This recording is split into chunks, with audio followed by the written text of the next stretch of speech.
Good morning student. हम वैदिक सभ्यता के बारे में पढ़ रहे थे। वैदिक सभ्यता के जनक आर्यों के बारे में हमने इससे पहले पढ़ा था। आज हम उस वैदिक सभ्यता के सामाजिक जीवन के बारे में पढ़ेंगे। वैदिक सभ्यता या वैदिक काल, इसे हम मुख्य रूप से दो भागों में बांटते हैं, ऋग्वैदिक काल और उत्तर वैदिक काल। ऋग्वैदिक काल का समय 1500 ईसा पूर्व से लेकर 1000 ईसा पूर्व और उत्तर वैदिक काल का समय 1000 ईसा पूर्व से लेकर 600 ईसा पूर्व तक हम निर्धारित करते हैं।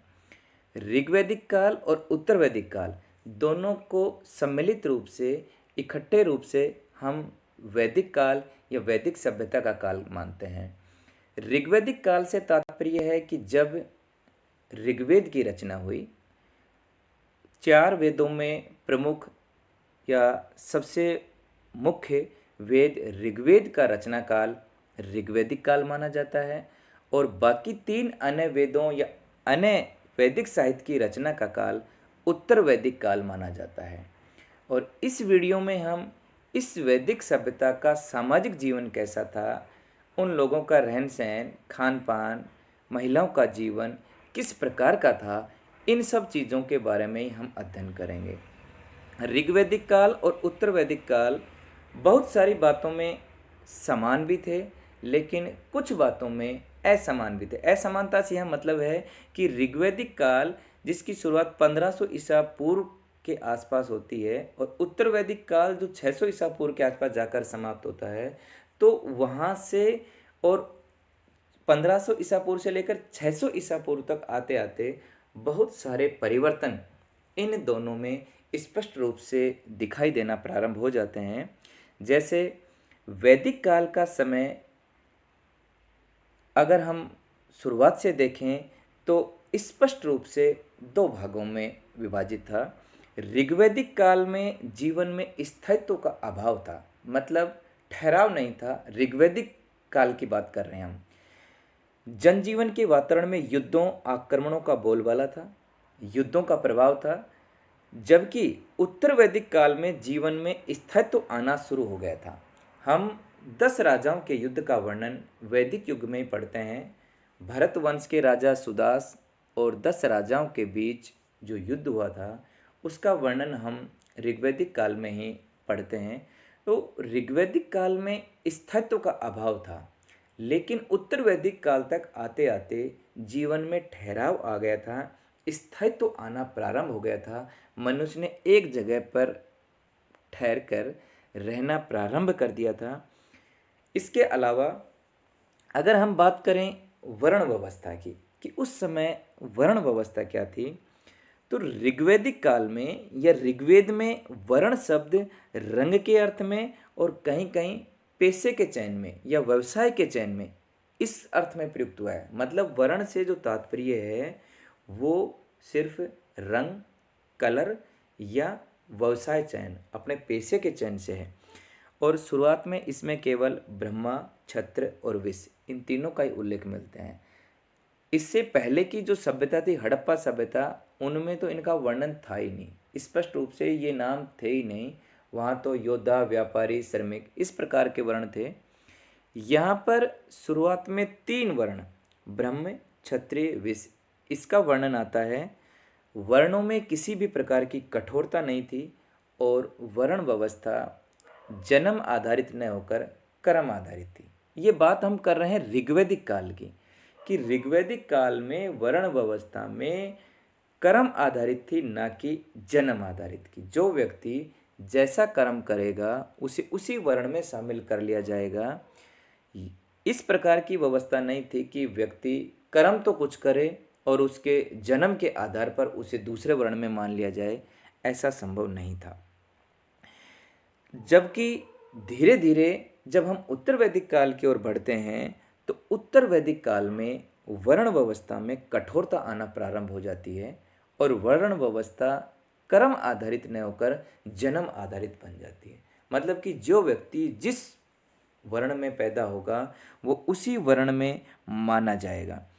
ऐतरेय ब्राह्मण, सबसे पहले उसमें चारों वर्णों के कर्तों का वर्णन किया गया है कि ब्राह्मण के क्या कर्तव्य हैं, क्षत्रिय के क्या हैं, वैश्य के क्या हैं, शूद्र के क्या हैं। अब हम देख रहे हैं कि ऋग्वैदिक काल से उत्तर वैदिक काल तक आते आते स्पष्ट रूप से चार वर्ण उभर कर सामने आते हैं: ब्राह्मण, क्षत्रिय, वैश्य, शूद्र।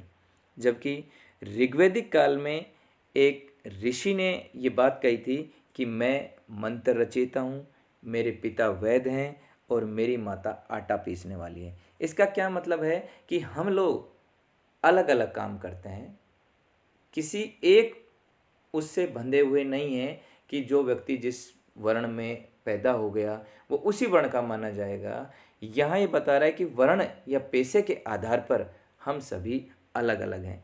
मैं मंत्रों का रचयिता हूँ, विद्वान हूँ, पढ़ने वाला हूँ, मेरे पिता वैद्य हैं, उनका वो पेशा है, और मेरी माता एक मेहनतकश मजदूर है, आटा पीसने वाली है। जबकि उत्तर वैदिक काल तक आते आते ऐत्रेय ब्राह्मण में हमें चारों वर्णों के कर्तव्यों का उल्लेख मिलना प्रारंभ हो जाता है कि ब्राह्मण के कर्तव्य क्या हैं, क्षत्रिय के क्या हैं, वैश्य के क्या हैं और शूद्र के क्या हैं। एक तरीके से आनुवंशिक व्यवसायों की शुरुआत यहाँ से हो गई है। आश्रम व्यवस्था की शुरुआत भी उत्तर वैदिक काल से हो जाती है। चार आश्रम, ब्रह्मचर्य, गृहस्थ, वानप्रस्थ, संन्यास, 25-25 वर्ष, जिनमें एक आश्रम की उम्र मानी गई है कि टोटल मनुष्य की उम्र 100 वर्ष मानकर 25-25 वर्ष के आयु का निर्धारण इन आश्रमों में किया गया है। इस आश्रम व्यवस्था की शुरुआत भी उत्तर वैदिक काल से हो जाती है। अगर हम परिवार की बात करें तो वैदिक काल में परिवार पितृसत्तात्मक थे और संयुक्त परिवार प्रथा थी। पितृसत्तात्मक परिवार से तात्पर्य है कि घर का जो मुखिया होता था वो पुरुष ही होता था। इससे पहले की सभ्यता, हड़प्पा सभ्यता में हमने पढ़ा था कि घर का मुखिया कोई महिला होती थी, मतलब परिवार मातृसत्तात्मक थे। लेकिन हड़प्पा सभ्यता के पतन के बाद वैदिक सभ्यता में हम मातृसत्तात्मक परिवारों का वर्णन नहीं मिलता हमें। यहाँ पर परिवार पितृसत्तात्मक ही था। परिवार का सबसे बड़ा जो व्यक्ति होता था, जो सबसे ज़्यादा आयु में होता था, चाहे वो पिता हो या दादा हो, वो ही परिवार का मुखिया होता था और उसे ही कुलप या गृहपति कहा जाता था। मतलब कुल या कुटुंब या परिवार का मुखिया गृहपति कहा जाता था। एकल परिवार बहुत ही कम थे, संयुक्त परिवार थे। एक ही परिवार में मिलजुल कर रहते थे। चाचा ताऊ, अलग अलग जो भाई बहन, ये सभी एक परिवार में इकट्ठा रूप से रहते थे। अगर हम महिलाओं की बात करें कि वैदिक काल में महिलाओं की स्थिति क्या थी, तो ऋग्वैदिक काल में या उत्तर वैदिक काल में हम ये देखते हैं कि परिवार में पितृ सत्तात्मक परिवार थे। मतलब घर के जो मुखिया है वो पिता ही है, पुरुष ही है। इससे हमें ये लगता है कि स्त्रियों की स्थिति सम्मानजनक नहीं होगी। लेकिन हम ये देखते हैं कि उस समय महिलाओं की स्थिति ऋग्वैदिक काल में अच्छी थी। उत्तर वैदिक काल तक आते आते जरूर उनमें थोड़ी सी गिरावट आना प्रारंभ होती है। लेकिन उस समय किसी भी प्रकार का समाज में, जैसे बाल विवाह है या दहेज प्रथा है या सती प्रथा है, इन प्रकार का हमें कहीं पर भी उल्लेख नहीं मिलता है। बहुविवाह का कहीं कहीं एक दो वर्णन मिलते हैं। इसके अलावा हमें उस समय कुछ पढ़ी लिखी नारियों के वर्णन मिलते हैं। कंपटीशन में इससे कई बार प्रश्न पूछे जाते हैं। ऋग्वेद काल की बात करें तो घोषा, अपाला, लोपामुद्रा, श्रद्धा, विश्वारा, ये प्रसिद्ध कुछ विदुषी नारियां थी जो उस समय की बहुत ही विद्वान थी, ऋग्वैदिक काल की। लेकिन उत्तर वैदिक काल की जब हम बात करते हैं तो गार्गी, मैत्री, कारण्यानी, गंधर्वगयिता, ये कुछ महिलाएं थी जो उस समय मुख्य रूप से पढ़ी लिखी थी, विद्वान महिलाएं थी। ऋग्वैदिक काल की अलग और उत्तर वैदिक काल की अलग, मतलब पढ़ने का अधिकार था। शतपथ ब्राह्मण में पत्नी को पति की अर्धांगिनी कहा गया है। ये बात तो हम जानते हैं कि सती प्रथा, पर्दा प्रथा या बाल विवाह, बहुविवाह, इनका अभाव था। कुछ परिवारों में ज़रूर बहुपत्नी, जो कोई बहुत बड़ा या कुलीन परिवार था उसमें बहुपत्नी प्रथा थी, अन्यथा बहुपत्नी प्रथा नहीं थी। स्त्रियों को राजनीति में भाग लेने का अधिकार भी नहीं था और संपत्ति का अधिकार भी नहीं था। हड़प्पा सभ्यता में जिस तरीके से महिलाओं की स्थिति बहुत ही सम्मानजनक थी, वो स्थिति तो नहीं थी। और धीरे धीरे उत्तर वैदिक काल तक आते आते इनकी स्थिति में और गिरावट आई। पुत्रहीन व्यक्ति की संपत्ति का उत्तराधिकारी उसकी पुत्री का पुत्र होता था। अगर किसी के पुत्र नहीं है और उसकी मृत्यु हो जाती है तो उसकी संपत्ति का वारिस उसकी बेटी का बेटा होता था। मतलब महिलाओं को उतना सम्मान नहीं था। मैत्री और कारनेयी ये ऋषि याज्ञवल्क्य की ही पत्नियां थी। मतलब बहुपत्नी का वर्णन है एक तरीके से। इसके अलावा उत्तर वैदिक काल में बजाय ऋग्वैदिक काल के स्त्रियों की स्थिति में थोड़ी थोड़ी गिरावट आना प्रारंभ हो गई थी। उस समय बहुत सारी ऐसी लड़कियां थी जो अविवाहित ही रहती थी बहुत लंबे समय तक। ऐसी लड़कियों को अमाजू कहा जाता था। समाज में नियोग प्रथा प्रचलित थी। नियोग प्रथा से तात्पर्य था कि अगर किसी औरत का पति मर जाता था तो वो संतान प्राप्ति के लिए किसी दूसरे के साथ चले जाती थी या दूसरे से संबंध स्थापित कर लेती थी। वो नियोग प्रथा का प्रचलन उस समय था। इसके अलावा जब अगर हम भोजन की बात करें तो शाकाहारी और मांसाहारी दोनों ही उस समय लोग थे। दूध, दही, घी, विशेष रूप से गेहूँ, जौ, चावल इनका सेवन किया जाता था। मांसाहारी में भेड़, बकरी इनका। इसके अलावा इस समय हमें कुछ पेय पदार्थों का वर्णन मिलता है।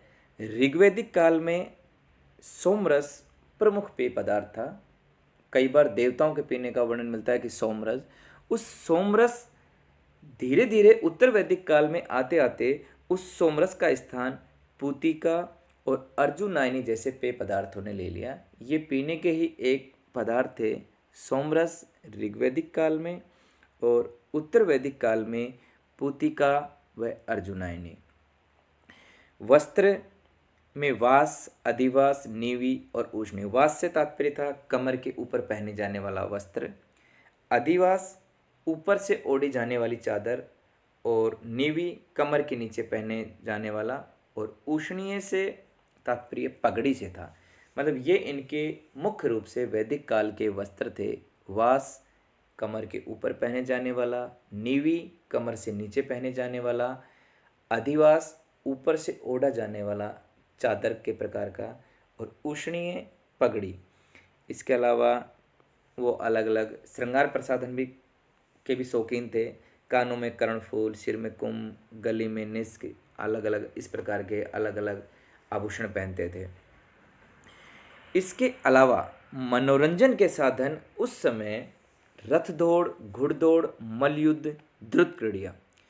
धनी जो लोग थे वो ऐश्वर्य के लिए दास भी रखते थे। मतलब दास का हमें वहाँ सा उल्लेख मिलना शुरू हो जाती है कि दासों को व्यापार के लिए या कोई काम के लिए नहीं, धनी वर्ग अपने ऐश्वर्य के लिए दास लोगों को रखते थे। समाज में मवेशी, रथ, दास इनका दान किया जाता था।